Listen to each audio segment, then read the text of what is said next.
Friend, एक बात साफ हो चुका है कि जो भी दंगा फसाद का तमिलनाडु से आ रहा था वो सब चीज़ें सरासर साफ हो चुका है कि इसमें बीजेपी का हाथ है। मतलब एक पॉलिटिकल एजेंडा की यहाँ पता पूरी तरह से रिपोर्ट में आ रही है, मीडिया खबर में। तो मैं आपको वही दिखाना चाहता हूँ और वही देखिए कि किस तरह से आपके जीवन के साथ खिलवाड़ करने की कोशिश की जाती है। हम दर्द बन करके आपको दर्द दिया जाता है। ये चीज़ें आपके अगर भेजे में समझ में नहीं आया तो देखिए वीडियो में किस तरह के दावे आ रहे हैं। तो इसलिए सोचिए कि इस वक्त 24 का चुनाव है और इस वक्त इससे भी बड़ी मामला या फिर घटना होने का आशंका है। ये चीज़ें आपको स्पष्ट तौर पे समझना चाहिए। अभी 23 चल रहा है, 24 के मतलब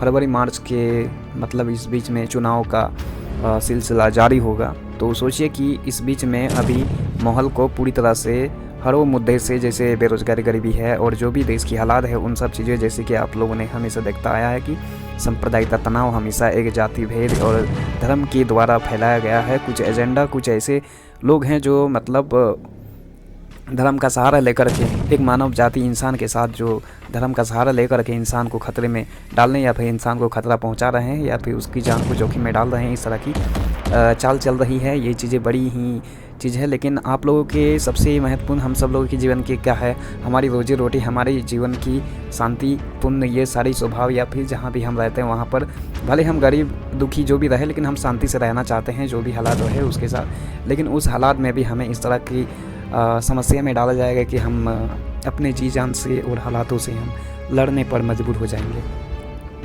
ये सारी चीज़ें हो रही है। तो इसलिए आपको समझना बेहद ज़रूरी है कि इस वक्त माहौल बहुत ज़्यादा गर्म हो रहा है। पॉलिटिकल एजेंडा और कुछ भी होने का आशंका है। किसी भी लोगों को इस वक्त टारगेट किया जाएगा। इसके विषय में पूरी मंथन चल रही है कि कहाँ पर किस तरह से एजेंडा बनाया जाए, टारगेट किया जाए।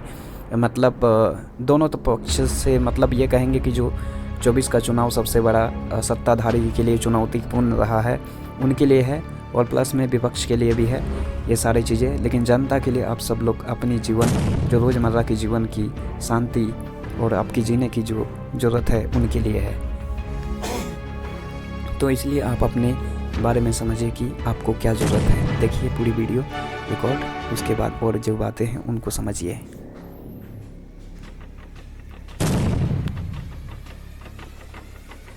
दर्ज हुआ है जिसमें अन्नामलाई पर 4 धाराओं में यह केस दर्ज किया गया है। श्रमिकों पर अफवाह फैलाने को लेकर यह पूरा आरोप।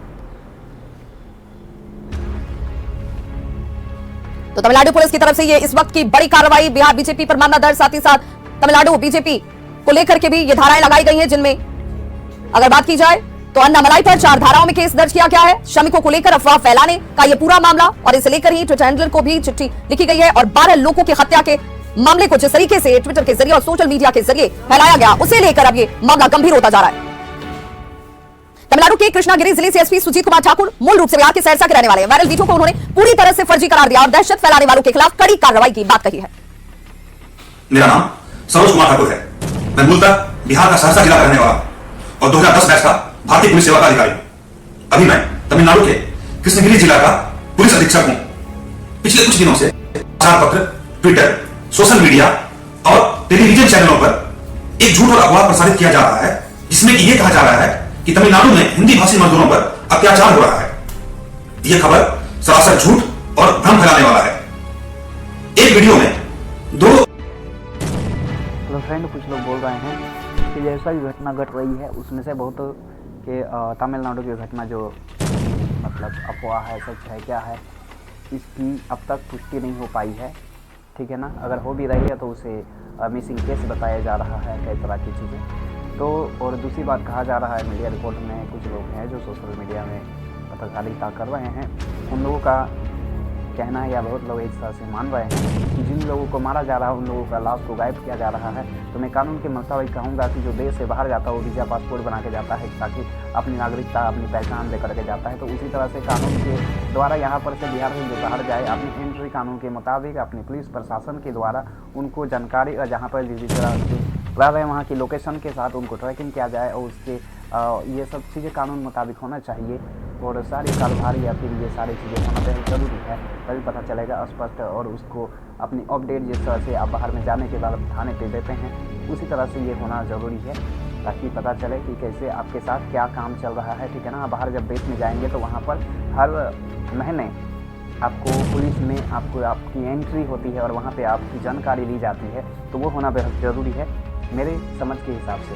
तो खैर, सारी अफवाहें को ख़त्म होने के लिए मैंने जैसे कि बताया अपने वीडियो में कि जो भी गवाह हैं, इन सब गवाह को पुलिस नज़रअंदाज ना करे और इन सब गवाह को पकड़ के ये जहाँ कहीं भी हैं उन लोगों को पकड़ करके, और जो भी गवाह दे रहे हैं वो लोग डरे नहीं और जा करके नज़दीकी पुलिस क्या बोलते हैं थाने में जा करके, चौकी में जा करके वो अपनी जो भी वाक़ये है, जो भी घटनाएं हैं जिन्हें उसने देखा है, वो सारी चीज़ें गवाह दे करके उनके सामने एक रिपोर्ट लिखा है। उसके साथ पुलिस प्रशासन मिलजुल करके पत्रकारों के साथ जा करके जिस भी जगह पे घटना घटी है वहाँ पर जाने के बाद ये सारी चीज़ों को सॉर्ट आउट किया जाए, मतलब देखा जाए कि उसमें गलत सही और क्या है, वो सारी चीज़ें देखा जाए ताकि मैचिंग हो सके कि वहाँ पर क्या बिहारी को मारा गया, तमिल को मारा गया, किसको मारा गया, ये सारी चीज़ें जानना बहुत ज़रूरी है। तो इसलिए इस चीज़ों को अगर हम समझेंगे तभी जा कर के सॉर्ट आउट ये सारे केस का हो पाएगा। उसके बाद मुख्यमंत्री, DGP और DIG, ये सारे पुलिस प्रशासन, ये लोग इतना सा बयान दे रहे हैं,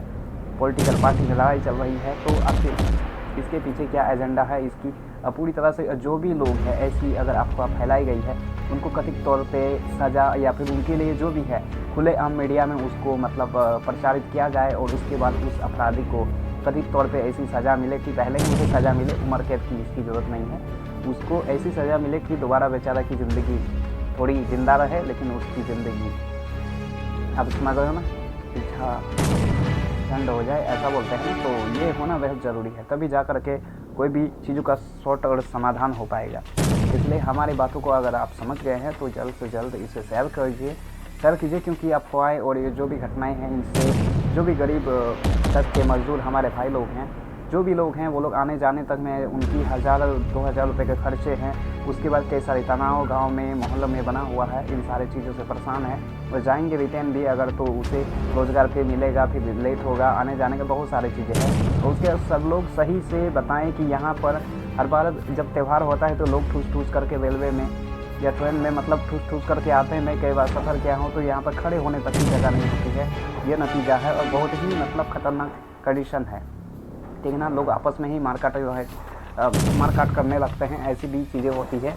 इसके अन्य जगह पर अगर कोई भी कुत्ते अपने जगह पे शेर होता है, इस तरह से होता है, हर जगह पे हर इलाका पे ये घटनाएं सम्मान तौर पे घटती है। तो ये घटना घटी होगी तो ये चीज़ें कोई बड़ी बातें नहीं है, ऐसा होता है। तो ये सारी चीज़ें जानने के साथ साथ ये बेशक ज़रूरी है कि इन सब घटना को जल्दी से जल्दी सॉर्ट आउट, क्योंकि गरीबों के साथ अगर आप ये ऐसा अत्याचार हो, उसकी बनाई हुई पूरी देश की हर महल जो है जितना बड़ा इमारत देखते हो, बड़े बड़े मतलब 10 तल्ला 15 तल्ला जितने भी मुंबई, दिल्ली और जहाँ भी आप मकान इमारत देखते हैं ना, ये सब उन्हीं मजदूर की बनाई हुई है। इसलिए उनके साथ न्याय पक्ष मैंने जैसे कि अपने वीडियो में बताया था वो सारी चीज़ें आप अगर मेरे वीडियो देखेंगे तो आपको हमारी सच्चाई अच्छाई पता चलेगा कि हम ईमानदार और सच्चाई के साथ में खड़े रहते हैं। इसलिए आप सब लोगों को यह जो बात हमने कही है इसमें और कुछ बात मिस अगर रह गई है, छूट गई है, तो मैं दूसरी वीडियो में कवर करने की कोशिश करूँगा।